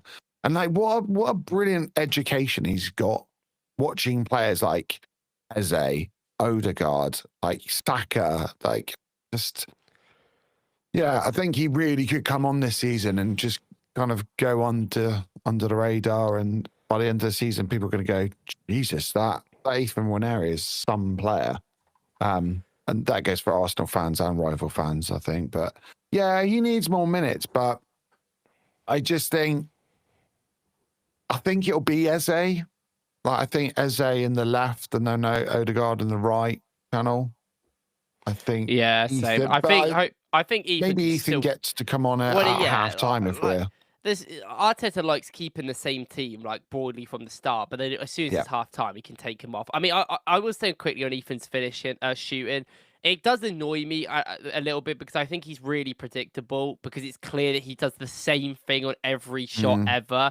And like when he should have scored against Club Brugge in the last minute, that was a good save by the keeper. But even in that moment, like, you know what he wants. He can only shoot when he cuts in on his left foot and does that same shot. He can only do. I think he needs to get a little bit of a broader shooting palette, a little bit, because I think that's really predictable. But I just think Ethan's really good. I think he's a better attacker than he is anywhere as an all-phase player, which we all know. I get that they're trying to turn him into an all-phase player, but if it doesn't work, they should just play him in the attacking midfield position. Like, we've seen it with Eze. Eze's not an all-phase player, and he's worked fine. So why can't Ethan be that now? Like, I've seen the vision. I'm like, well, I don't know. I think Ethan I think he really would benefit from becoming an Eze-type player over an Odegaard-type player. I think because he's so young and so talented, you want to turn him into an all-phase player, which makes sense. But I just look at Ethan, and I still think he's a good moments player that is really good in little, like, he's good at having 30 touches a game like Eze is, rather than a guy that's good at having 100 touches a game like Odegaard at the moment. And I kind of want to see us, if it doesn't work, kind of just move him into an Eze attacking midfield role a bit. Yeah, I think I don't know if you've seen it. Alex was on I've forgotten what the name of the YouTube channel was. He's just done an interview with God, his name has completely eluded me. I'm gonna have to check this because it's gonna drive me insane now. Basically, Alex was on a channel talking about, you know, how he's ended up where he is, and you know how he ended up supporting Arsenal and stuff. And he talked about, it was actually about content creators, and he said you should probably lean into what you're good at. And then he also said about Adama Traore, and he said it's all good trying to teach him about holding up the ball and passing and stuff, but really you look at him and you go, you're massive, you're quick, let's use that. And I think there is an element with that with Ethan where you go, oh, don't try and turn it into something that really he's not going to be best at. But at the same time, like, he's so young still. Like, it's mad how many young players we've got. I think as long as we don't try and change him too much, that's fine. He's he's brilliant. And here's the name of it: Inside the Industry. That's what I meant. So yeah, if you haven't watched it, guys, after this, go watch that, because it is such a good episode. So Inside the Industry with Alex Moneypenny. Here's a question for you, mate. While we're on kind of development of players, wasn't Saka doing the false nine thing? Now we've got Madueke. Hold up play is top class. Like, I mean, to be fair, yeah, you can't get the ball off Saka. I think Jordan on the Loose Cannons podcast was saying this, Turkish and James, that maybe that's his next development. and that's where he goes. And he made the argument of players like Ronaldo ending up as a striker, and other wingers have ended up at top. I've always seen Saka kind of going inside, but more of a 10. But I think with the makeup of our squad, like longevity wise, I don't think he'll ever go there now. He could definitely work up front. Like, I wouldn't be surprised if he flips sides and ends up as a left winger at some point. But I don't know. What's your thoughts? Like, the problem is it's not real necessity either. Well, I think that he will. I think that he can do it, and I think that I would like to see him more in the centre generally. But I mean, is that better for the team? No. The team might play better with him in that way, but in terms of how we've built the squad as Saka's a right winger. We've got technically, I know they're injured all the time, but we have technically 4 strikers if you count Merino at this point. Like 3 or 4 strikers that can play up front. Like, when is he going to get? I would rather experiment and put someone like Ethan in centre forward. Like to see that. Because I think Saka would be better at the moment. Obviously, I think that, but Saka we know is an incredible right winger, and I think nowadays this season we've seen him be a little bit more of a I don't know, a little bit more sporadic. He goes down the left side. He's a little bit more freer in his role. I know there's been a lot of talk about how he's been told to be a creator and then a shooter, and he might get confused sometimes, which I think is fair enough. But I think overall, like Saka, as much as he hasn't been fantastic this season, he's still pretty good. As a winger, like, you don't want to move him from there because it's just a lot of complications, especially when I look at someone like Ethan, who isn't quite getting his mold in that centre midfield spot because of the mate of players there. He doesn't trust him to do this all phase move. That's where I'm like, okay, that's a player that isn't working quite how you intended in a certain situation. Then you move him. Exactly the same as a Havertz, as a Merino. You move him into positions where they're not quite working, and there's a spot that's opened up. For instance, I don't think he'll ever do it because I think he likes his strikers having strength and being able to hold on. And I know Ethan can, but I think it is relatively weaker than a lot of the squad members in our team. That's not bad because we've got the best players in the world at doing it. But I think that he is something that he's not brilliant at holding the ball on from behind him. He likes playing a lot more forward, I would say. So I don't think he'd ever do that. Like, that is the argument with Saka, isn't it? Because he is excellent at doing that. And I do think that's a very good point. But I don't think our strikers get into the best striking situations, if that makes sense. I think we do play in a way, and we always have played in a way, where it prioritizes the wingers. People might be like, that's weird, but Liverpool did that with Firmino for years. Firmino was a great technical player and obviously a brilliant false nine that can score them great goals, but he wasn't the main guy in that team. The wingers were, and I think that's kind of some. If we have a Havertz up front, if we have a Jesus up front, as much as they are really, really good footballers and really good technical and really good at these things, they are not the main man of the attack. It is Saka. It is Eze. It is these other players at this point. So I definitely think... Which is so ironic because Liverpool right now are suffering from this. It's like almost like change of systems. And I mean, it's not just that forward line, but you're suddenly... Well, even Slot made the comments, didn't he? Like, oh, we're missing a certain someone from Newcastle. And it's like, hang on a minute. You've just bought Verts for over 100 million. You bought Isak for this. Like, sometimes it's just not going to work. I think my hot take when we did our predictions was that Isak and Salah were going to fall out. That's what my prediction was, because I thought, just can't see it. And Salah's so greedy. Like, he's got, and to be fair, rightfully so, he's got that right to do it. But we just can't really get a striker who's going to be that focal point and be that main man. And I think the sooner we all kind of come to terms with it and go, we just need the right player for the job. And it's like, it's just stay fit. It's just because everyone compares. I don't think anyone cared until Haaland came to the Prem, because I kind of felt like strikers had gone out with it. Haaland's one of one. Like, he has 14 touches a game and will have 10 shots and score 5 goals. Like, that is just Haaland in a nutshell. Like, he is unbelievable. Which is so funny because it sounds fake, but it's actually true. Well, yeah, like on average this season, in every 6 touches he has a shot or something like that.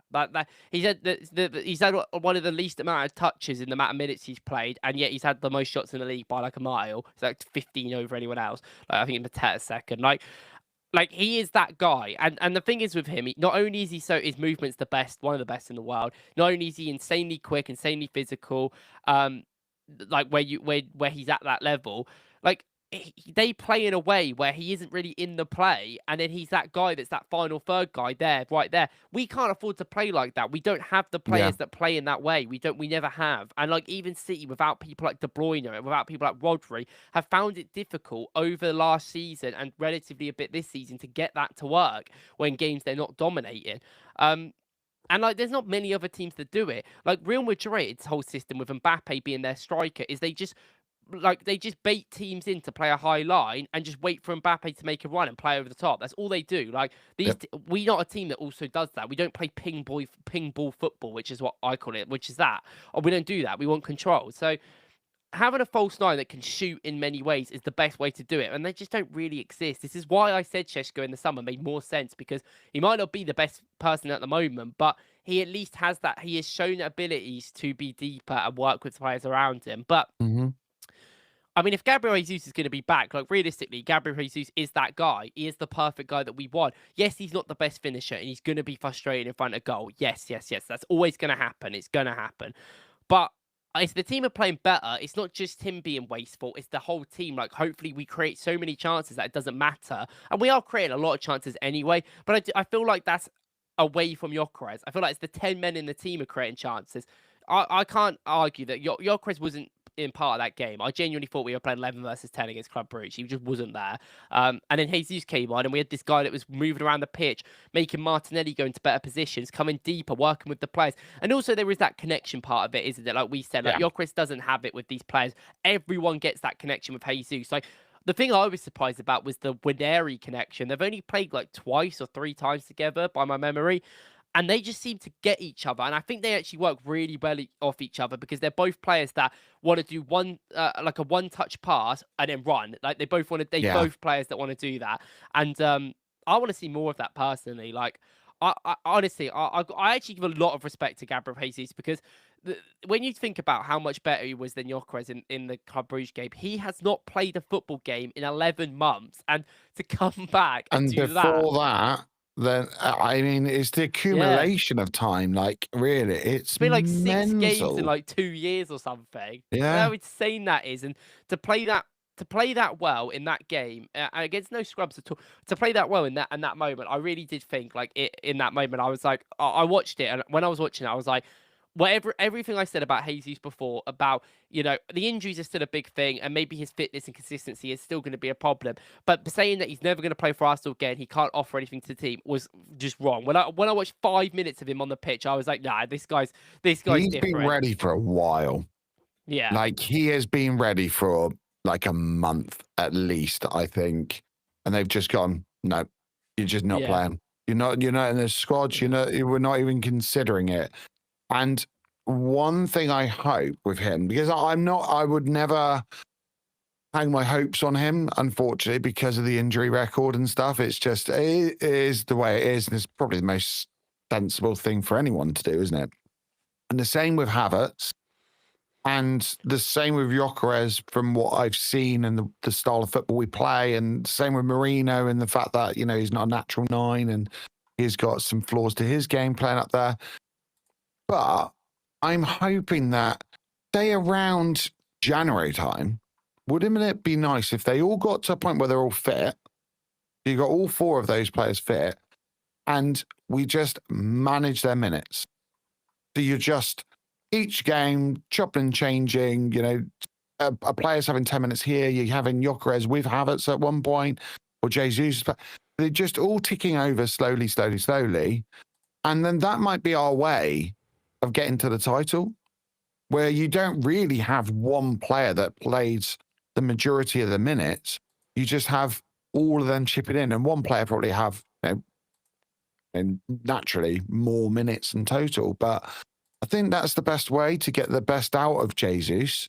Probably the best way to get out of Havertz as well. And he'd be I would think, the player that plays the most minutes if he is fit. And then you use Gyökeres as player late on at games and try and stretch play, kind of like Martinelli's been doing. And we've seen far better Martinelli now who, by the way, was fantastic.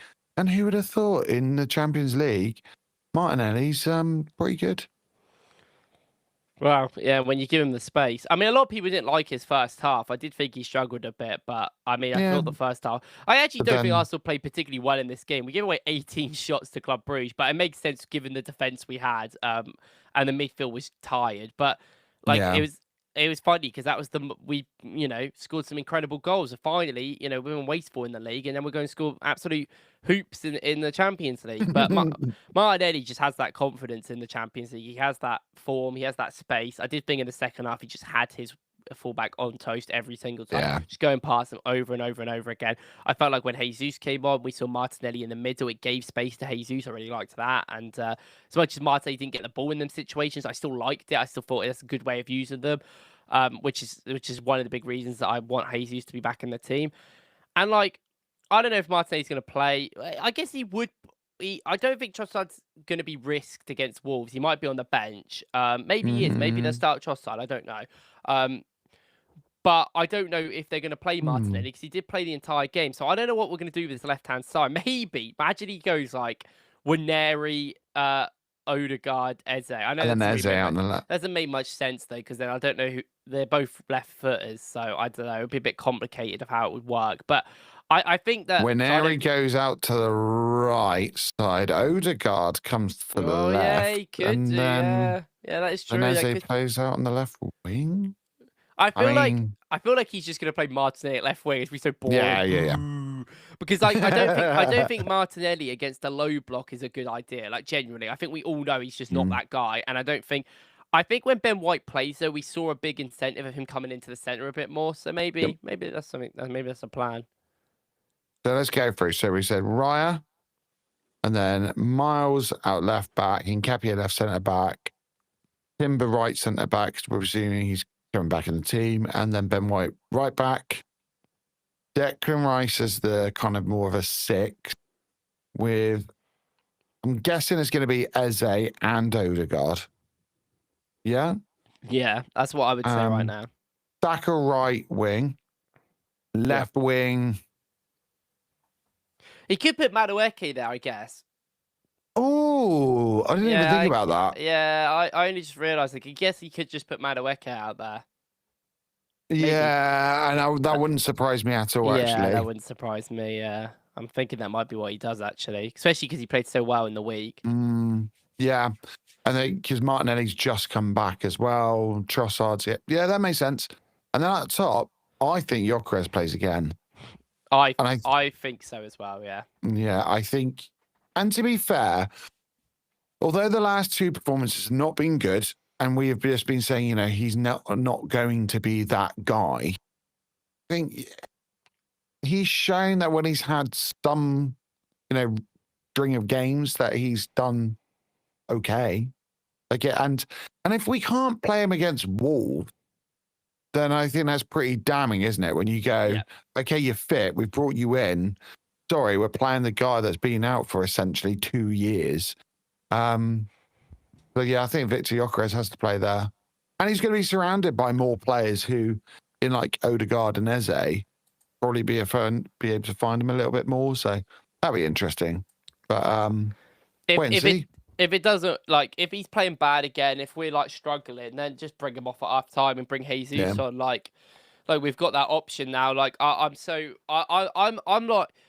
I think Arteta we've used more substitutes than ever before under Arteta, and I think that's a big part of it, isn't it? Like I think he wants broadly just to play the same sort of team at the start and then have a bit more fun and like we'll bring people on it later. And I think that's fine. Like, I would play Gyökeres. I think he needs it for his confidence. I think Merino needs a rest as well, and I just can't be asked to see Merino up front when we have strikers fit. Like I think it's so counterproductic. And after playing 90 in midfield as well, didn't he? Yeah. So. That's why I'm kind of assuming he would probably be rested. And like Gyökeres, he needs the confidence. You're gonna we're playing one of the weaker sides in the league. Like you're not gonna get confidence against anyone else. So if you're not good in this game, then we'll have that conversation. But yeah, he should be played. And if he's not Jesus, you might be making his Premier League debut this season. So yeah, or a little a throwback with a big man, little man. We played Merino up top with Jesus. Oh. I wonder if he'll go. I wonder if, like, I think because when Odegaard was injured last year, he played a 4-4-2. I don't think. Mhm. Obviously, I think now if that were to happen, you'd have to have Odegaard, Wineri, and Eze injured, which is probably quite unlikely. So Yeah. I don't. So I don't think he'd do Oh, that again. have you just tempted fate there? Well, it's 3 players. Wineri doesn't even play. I know. I just. Nah, Would I you don't care. put past don't- our club having that? I mean, I wouldn't. I don't believe in fate. I don't care. Fair enough. But like, I'm blaming you anyway. Yeah, if it happens now, that's gonna be crazy. But I think I'd like to see him go to a 4-4-2 in certain games, in certain moments. I really think Oh, 100%. when Havertz comes back from injury, we've got to try Havertz with Gyökeres at some point. Like, they've just got to try together. Like, Yeah. it's just how it works. But Regardless, it'd just be fun, wouldn't it? yeah, Just exactly. just Like, do that's it. the point. We've got players. We might as well try things if things aren't working. Like, that's what I would do personally. But I think.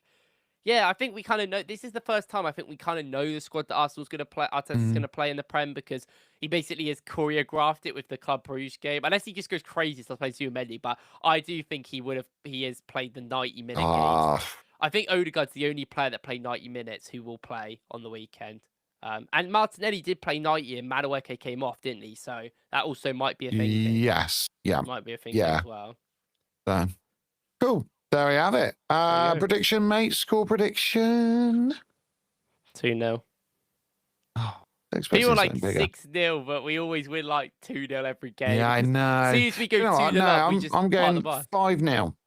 We're 5-0 drubbing. As soon as we go 2-0 up, though, like, if the team's like, right, we've got a busy schedule, let's start, like, Marley not Salmon's playing. on, Like, Norgard's on. remember Burnley game, like 2-0 up at half time, we missed so many chances. Second half, we just it's whatever. They're not even gonna do anything.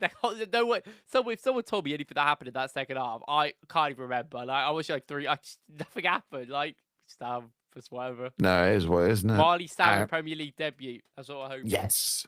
I actually want to see it. I want to see it. Let's do it. I want to see his passing. So good. Have we got any other like young players that can break another record? Let's just bring them along. Let's just bring them on. I don't care about how good they are. Well, just anyone just to break the record. What is it? Again. Louis Copley might be on the bench. Maybe he can come on with Wineri at some point. We've got Josh Nicholas who could bring him on as well. I don't know. Should we bring Arteta on? just doing it just for the lols. So do you know what? Every year I'm going to break this record. Is there any way I possibly can? That's exactly what I would do, though. Like, I would just like he's I don't playing know. champ man. Oh yeah, like we're 3-0 up. Let's start bringing. Let's swap my keeper out. Let's give the second keeper a chance. Yeah. Oh, mate, this has been a good one. I've enjoyed doing this because it's been, you know what? It's just been like the least stressed I've felt as well, considering like after the Villa game, well, I just felt drained, man.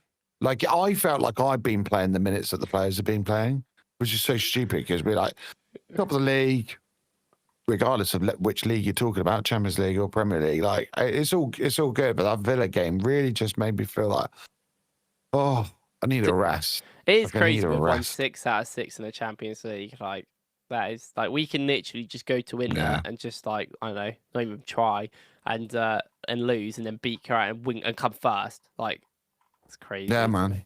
Like, that's so nice. And it's actually an advantage of coming top 2 now because you actually get the favourable draws till like the second leg and stuff. Yeah, semis. No, yeah, to the final. I think actually we got them all. Like, yeah, which is good. Which should have been the thing last year.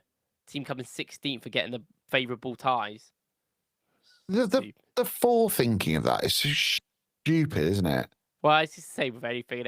It's never a problem until they actually see it be a problem. It's like, surely you should have thought about this Yeah, first. It's like that's how I would explain. If anyone asked me about how I feel about Football Manager this year, I would say that some of the things in the game are inexcusable, and now they're realising their problems is stupid. Like, surely they would have known before, but clearly not.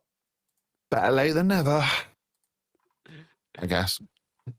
All right. Well, the next game then. So we won't have another game apart from Wolves, will we? The next time we meet, no, for the first. We'll be before the Everton game. Yeah, and then it's that's Christmas week. Yeah. Then we're gonna have to do some kind of, clickbait content. So get ready for it, guys, because there's going to be some kind of quiz or tier ranking. Do you know what? I don't even know if I. Oh, I hope I'm not.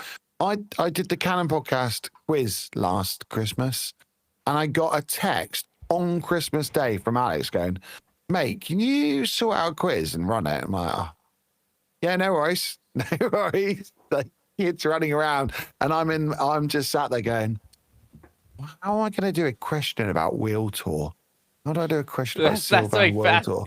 You make quiz questions like the other way around. Like you have the Yeah. answer. You're like, how do I make a question where this is the answer? Mate, that's how I do him. I'm like, oh, I really want. Anelka's always won. Always want to get Nicholas Anelka in because he's played for like a million clubs. So like, you got to get an Anelka question in. Or I go, I need a question about the Invincibles. Need to do that. And I need a niche one, especially with those boys, about some kind of stat. Just like, I think the one I had was who's got the highest XG or something like that. And it was Tomiyasu at the time because he played like 2 minutes. So it's like Tomiyasu, that's the player because there's got to be something to do with Yeah, he stats. ruined everyone's stats last year because he played 7 minutes and had one shot in it. Like, what's he doing? Oh, with it's, that? yeah, 7 minutes. Yeah. Oh, Yeah. God. See, we got to get out more, mate. Like the fact that we But then Butler on a G day played 15 minutes and had one shot, but it was a shot on target and it was his only ever touch he had in the Premier League. So that's a good stat for you. Throw the quiz. Oh, I'll keep that. There you go, guys. If you hear that in a Canon podcast quiz, you know why. Thanks very much, dude. Where can everyone find you, Reese?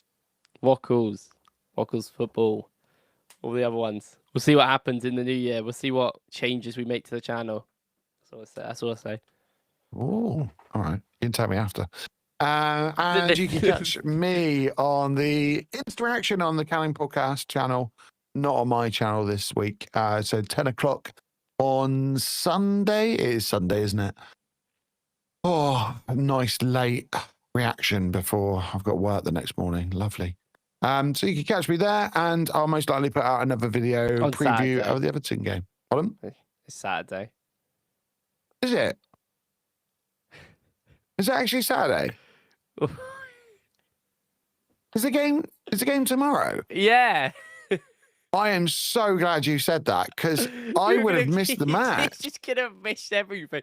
They do the instant reaction. He's a day late. Is it genuinely? Yes, tomorrow.